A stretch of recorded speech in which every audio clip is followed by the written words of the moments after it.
तो हम मिथुन लगन के विभिन्न भावों में केतु की प्लेसमेंट के बारे में विचार कर रहे हैं और इस वीडियो में अब देखेंगे आपके थर्ड हाउस के लिए। अगर मान लो आपका मिथुन लगन बनता हो और थर्ड हाउस में सिंह राशि में आपके केतु अगर स्थित हो जाते हैं, तो वास्तव में आप यहाँ केतु का किस प्रकार का प्रभाव अपने ऊपर देखेंगे। देखिए, केतु यहाँ स्थित हैं, तो थर्ड हाउस से रिलेटेड मैटर्स में आपके लिए डील करना आसान नहीं होने वाला है। साथ साथ में आप अपने थर्ड हाउस से जुड़े हुए रिश्तों में भी काफ़ी ज़्यादा कन्फ्यूजन में रहेंगे, अपने भाई-बहनों, रिश्तेदारों या पड़ोसियों के साथ भी। तो हो सकता है कि किसी न किसी मैटर को लेके आपके उनके साथ मतभेद हों या आप इमोशनली उनके साथ बहुत अच्छे से कनेक्ट नहीं हो पा रहे। यहाँ केतु का बैठना आपको ज़्यादा हार्ड वर्क करने के लिए प्रेरित करेगा, क्योंकि केतु इस हाउस की एनर्जी को एब्ज़ॉर्ब करने का भी काम करेंगे। इसके साथ-साथ आपको यहाँ सूर्य की प्लेसमेंट को ज़रूर ही चेक करना चाहिए। आपके चार्ट में अगर सूर्य की स्थिति काफ़ी मजबूत हुई, तो ज़रूर आपको कुछ हद तक सहायता मिल सकती है डिस्पोज़िटर के अच्छी स्थिति में होने या मजबूत होने से। लेकिन आपको यहाँ केतु के साथ बैठे हुए ग्रह को काफ़ी अच्छे से देखना पड़ेगा। केतु के साथ जो भी ग्रह वक्री होकर बैठा हुआ होगा, उसका प्रभाव केतु पर भी पड़ेगा और कहीं न कहीं केतु लेकिन उसको सबसे ज़्यादा प्रभावित कर पाएँगे।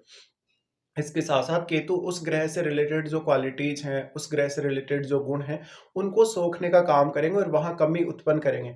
जिससे आपके केतु के साथ बैठे हुए ग्रह जो वक्री होके बैठे हैं, उनसे रिलेटेड भावों के साथ डील करने और उन भावों से जुड़े हुए रिश्तों और उन भावों से जुड़े हुए आर्थिक मामलों या किसी भी तरीके का आपको लाभ होता हो उन भावों से, तो उनमें आपको काफ़ी ज़्यादा दिक्कतें आएँगी, काफ़ी ज़्यादा आपको कन्फ्यूजन होगा। साथ में आपको हो सकता है कि बार-बार कहीं न कहीं आपको इस तरीके के इश्यूज़ आएँ कि उन भावों से रिलेटेड आपकी प्लानिंग्स आप कर रहे हैं रेगुलर, बट आपको फिर भी जो प्लानिंग है वो फेल हो रही है और बार-बार उनके लिए कुछ एक्स्ट्रा प्लान करना पड़ रहा हो। केतु यहाँ स्थित है, तो आपको काफ़ी सारा ऐसा मेहनत या ऐसी हार्ड वर्क करवाएँगे जो आपके काम ही नहीं आएगा। क्योंकि आप हमेशा जब भी कोई काम को प्लान करेंगे, तो आपका मैनेजमेंट सही नहीं होगा। आप बेहतर तरीके से प्लान नहीं करने की वजह से बार-बार अपनी प्लानिंग्स को फेल होते हुए देखेंगे। इस प्रकार का केतु अक्सर रिश्तों को लेके तो आपको फ्रस्ट्रेट करेगा ही करेगा, कुछ अन्य मैटर्स में भी। जैसे आपके लॉन्ग डिस्टेंस ट्रैवल या आपके शॉर्ट डिस्टेंस ट्रैवल को लेकर भी केतु की स्थिति यहाँ उतनी अच्छी नहीं कही जा सकती। थर्ड हाउस है वो आपकी रिस्क टेकिंग एबिलिटी को भी बताता है या आपकी बिजनेस से रिलेटेड जो एबिलिटीज हैं उनको भी बताता है। तो यहाँ उन एबिलिटीज में भी आपको कमी देखने को मिलेगी, जिससे जातक हो सकता है कि बहुत लोगों को फेस नहीं कर पा रहा, या जातक है वो पब्लिक डीलिंग में उतना अच्छा नहीं है या वो बिजनेस में उतना अच्छा नहीं है। केतु यहाँ स्थित है, तो आपकी खुद की क्षमताओं को आपको समझना पड़ेगा। इसके लिए कहीं न कहीं आपके मन में बहुत सारे जो नेगेटिव विचार आ रहे हैं, उनको आपको एक पॉजिटिव आइडिया में कन्वर्ट करना होगा और आपको बहुत ज़्यादा साहस दिखाना पड़ेगा। आप जहाँ-जहाँ भी अपना साहस प्रयोग करेंगे, अपना करेज या अपनी जो भी एबिलिटी है वो प्रयोग करेंगे, वो गलत तरीके से कर सकते हैं आप। तो यहाँ केतु के बैठने से आपको काफ़ी ज़्यादा कन्फ्यूज़न होगा और केतु अपने साथ बैठे हुए ग्रह को भी काफ़ी ज़्यादा कहीं न कहीं प्रभावित कर पाएँगे। लेकिन यहाँ पर कोई भी ग्रह अगर वक्री होकर बैठा हुआ होगा, उस पर सबसे ज़्यादा प्रभाव केतु का पड़ेगा और जो भी ग्रह नॉर्मल स्थिति में बैठा हुआ होगा, उसको आपको फिर देखना है। वो ग्रह किस प्रकार का है, क्या वो एकदम केतु को प्रभावित करने वाला ग्रह है? जैसे मान लीजिए बृहस्पति जैसा अगर ग्रह यहाँ बैठा हो, तो बृहस्पति अगर वक्री होके बैठ जाए, तो उस केस में केतु का ज़रूर यहाँ बृहस्पति पर प्रभाव पड़ेगा। लेकिन अगर बृहस्पति नॉर्मल स्थिति में है या मार्गी स्थिति में अगर यहाँ बैठे हैं, तो फिर आपके लिए काफ़ी ज़्यादा अच्छा साबित हो सकता है ये प्लेसमेंट। केतु के साथ जो-जो भी ग्रह यहाँ बैठे होंगे, फायरी साइन में हम ये मानते हैं कि केतु बहुत अच्छा प्रभाव डालते हैं। लेकिन क्योंकि केतु एक ब्लाइंड प्लैनेट है, ब्लाइंड प्लैनेट होने की वजह से जब भी आप कोई भी निर्णय लेने जा रहे हैं अपने थर्ड हाउस से रिलेटेड मैटर्स में, तो आपको काफ़ी ज़्यादा सोच समझ कर डिसीज़न लेना पड़ेगा। इसके साथ ही आप किसी की एडवाइस ले लें या किसी की कोई गाइडेंस ले लें, तो ज़्यादा बेहतर है। यहाँ केतु बैठे हैं, तो जातक बहुत सारी छोटी-छोटी ऐसी प्लानिंग्स करता रहेगा या कभी-कभी वो बहुत ज़्यादा ओवरथिंक भी करेगा जब भी वो कोई काम करेगा। जातक का जो मैनेजमेंट का स्किल है वो अच्छा नहीं होगा, जातक के कम्युनिकेशन स्किल्स पे भी बहुत ज़्यादा इससे असर पड़ सकता है। यहाँ पे लेकिन दूसरे ग्रह का किसी का भी प्रभाव हो, उस ग्रह से रिलेटेड आपके भाव भी बहुत ज़्यादा प्रभावित होंगे, फिर आपको यहाँ महादशा को देखना पड़ेगा।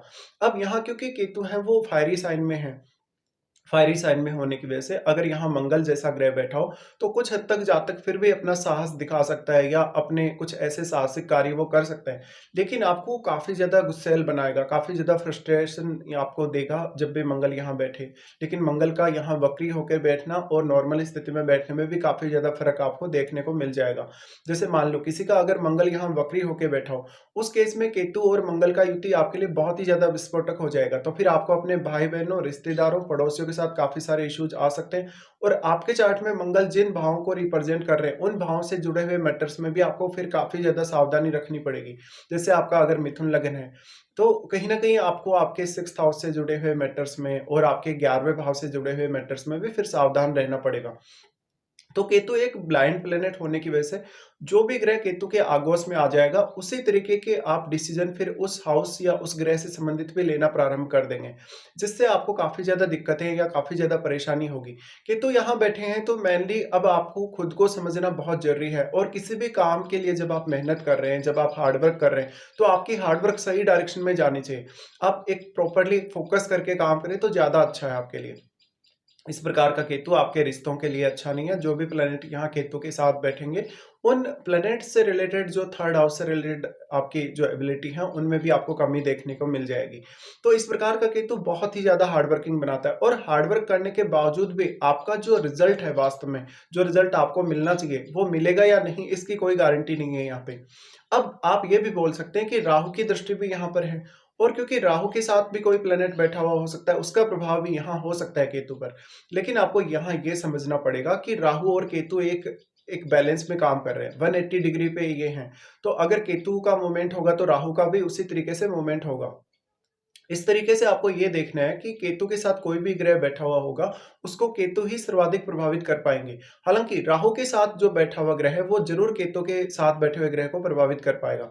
और ये भी है कि राहु अपने साथ बैठे हुए ग्रह को भी काफ़ी ज़्यादा एम्प्लीफाई करेंगे, तो उस ग्रह का प्रभाव केतु के साथ बैठे हुए ग्रह पर अवश्य ही पड़ सकता है। लेकिन राहु का प्रभाव जो यहाँ रहेगा, वो केतु की तुलना में कम ज़रूर रहेगा और क्योंकि केतु जिस डायरेक्शन में मूव कर रहे हैं, आपके 2nd हाउस की तरफ केतु यहाँ मूव कर रहे हैं, उसी डायरेक्शन में राहु भी वहाँ मूव करेंगे। इसलिए राहु और केतु के बीच में एक अच्छा बैलेंस बना हुआ होने की वजह से, कहीं न कहीं केतु अपने साथ बैठे हुए ग्रह को राहु की तुलना में ज़्यादा प्रभावित कर सकेंगे और अगर वो ग्रह वक्री होके बैठा हो केतु के साथ, तब इस बात की संभावना और भी अधिक बन जाएगी कि केतु अपना और भी ज़्यादा प्रभाव उस ग्रह पर डाल रहे हैं। तो आपको ये सब समझना ज़रूरी है, साथ-साथ में आपको अपनी महादशा को भी देखना चाहिए। आपको वास्तव में कौन-सी महादशा है और यहाँ आपके 3rd हाउस पर कौन-कौन से ग्रहों की दृष्टियाँ हैं, आपके जो भी यहाँ ग्रह दृष्टि डाल रहे हैं, वो किस प्रकार का इफ़ेक्ट आपके 3rd हाउस में डाल रहे हैं।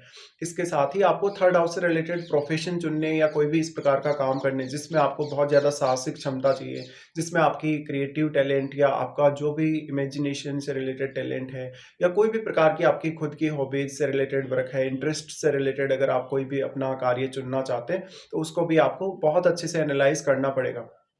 मेनली इस प्रकार का केतु है वो बहुत ज़्यादा मेहनत करने के बावजूद भी लास्ट में आपको डिससैटिस्फैक्शन देने वाला है। तो यहाँ पे अपनी मेहनत आप जो भी किसी भी काम के लिए चाहे हार्ड वर्क कर रहे हैं, चाहे आप शॉर्ट डिस्टेंस टूर कर रहे हैं या लॉन्ग डिस्टेंस टूर भी अगर कर रहे हैं या किसी भी तरीके का आप काम कर रहे हैं, मैनेजमेंट से रिलेटेड काम कर रहे हैं, तो आपको ये देखना है कि आपकी मेहनत, आपका हार्ड वर्क सही डायरेक्शन में जा रहा है या नहीं जा रहा। आप वास्तव में एक सही डिसीजन ले पा रहे हैं या नहीं ले पा रहे। तो इस तरीके से आपको यहाँ केतु प्रभावित करेंगे जब भी वो आपके सिंह राशि में 3rd हाउस में स्थित होंगे।